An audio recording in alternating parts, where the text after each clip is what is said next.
Today is World Mental Health Day, and to mark the occasion I thought I'd make a specific video based on a young man's story who has overcome severe depression. At the age of 15 years old, this young man was probably the most fun-loving person you'd ever meet in your life. He was sporty, he was social, he was super positive.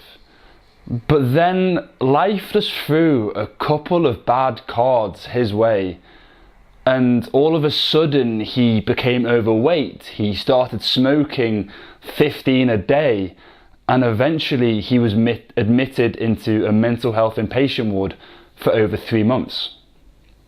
This young man is my brother, and at such a young age, depression had grabbed hold of him and changed his behaviour.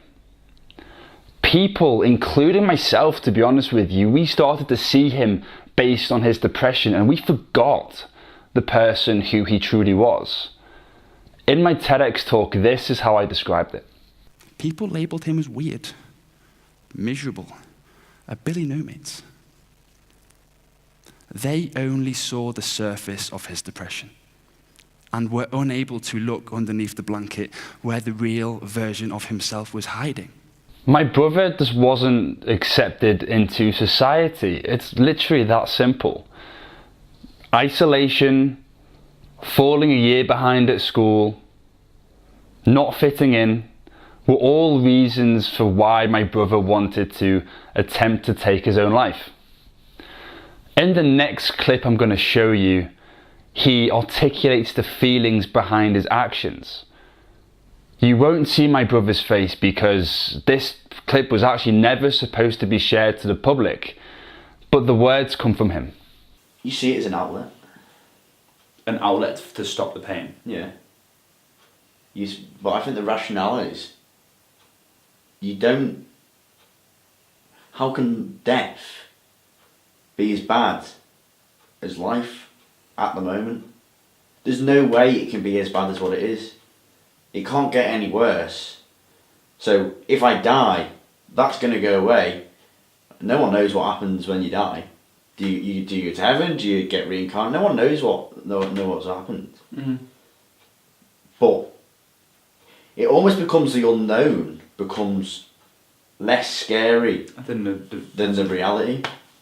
In my personal opinion, I think the key thing to changing perceptions of mental illness in society is to not judge people by how they are acting. We need to see people for who they truly are. And that's based on our experiences with them and based on their history, based on everything that we know about them. Not just by 1 or 2 actions that might change our perceptions of them. In my TEDx talk, this is how I describe it. When we go through a difficult time, or we deal with a mental illness, our actions are like the front cover of a book. It only tells you a snippet of the true story. You have to open the book and you have to read the pages underneath to get a real understanding about what's going on inside. Lastly, conversation can be such an empowering thing. Don't get me wrong, it's the meaningful conversations that we all need to have are nerve-wracking as hell, and they're scary, and we always want to find excuses not to have them. But what I learned from the conversation that I had with my brother is that you learn more in a 30-minute window than you would do for 8 years of experiences. And I want to encourage more people to have those difficult conversations. And to be honest with you, I wish that my brother and I had sat down years before. And I wish we'd spoken to each other, because I think a lot of the issues that we dealt with could have simply been resolved through conversation. And my brother, he was more nervous than I was. He didn't want to speak to me. It's a hard thing to go back into your past and to try and articulate it.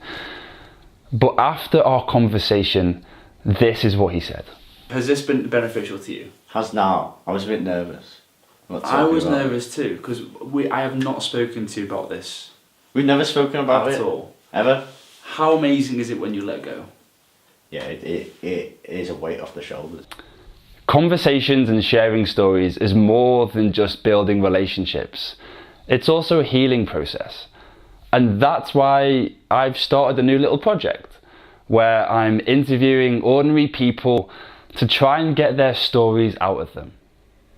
There's two main reasons why I'm doing this. The first one is to encourage other people to be open and honest about how they feel. I want people to see the value that a 30-minute conversation can bring, so hopefully that will inspire them to have the meaningful conversations with the people they need to have them with. The second reason is that I want to create a bank of stories where people talk about their mental health. So then someone can watch those videos, or maybe just get one sentence from that video and they go, oh, I'm going through that also. I'm not alone.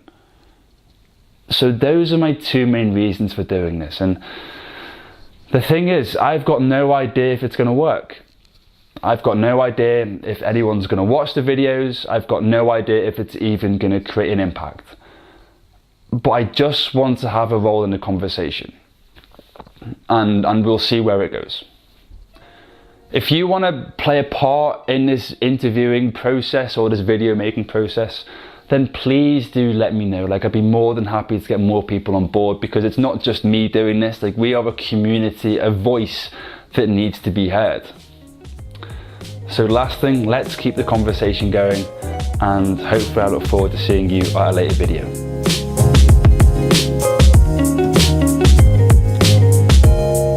Thank you for watching. I really appreciate it. Please like, comment and subscribe. And if you want to watch my TEDx talk and the interview that I had with my brother, then you can click the links in the description below. And I'll see you next time.